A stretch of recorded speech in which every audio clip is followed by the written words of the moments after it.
నేటి రాశి ఫలాలు ఎలా ఉన్నాయంటే, మేషరాశి వారికి ప్రారంభించిన పని విజయవంతంగా పూర్తవుతుంది. గొప్ప వారితో పరిచయాలు ఏర్పడతాయి. వృషభం, వార్త మీ మనోధైర్యాన్ని పెంచుతుంది. చక్కటి ప్రణాళికలతో వ్యాపారంలో లాభాలను పొందుతారు. మిథునం, మనోబలంతో చేసే పనులు మంచి ఫలితాలనిస్తాయి.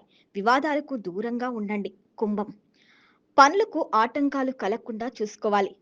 మనోబలం తగ్గకుండా చూసుకోవాలి. దుర్గాధ్యాన శ్లోకం చదివితే మంచిది. ఇక మీనం, అందరినీ కలుపుకొని పోవటం అవసరం.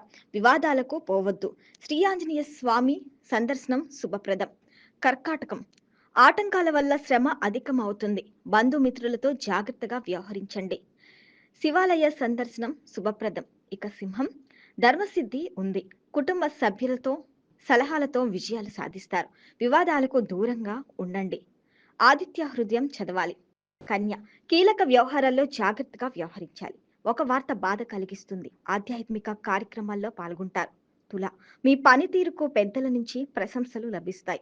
నూతన వస్తువులను కొనుగోలు చేస్తారు. హనుమాన్ చాలీసా చదవటం వల్ల మంచి ఫలితాలు కలుగుతాయి.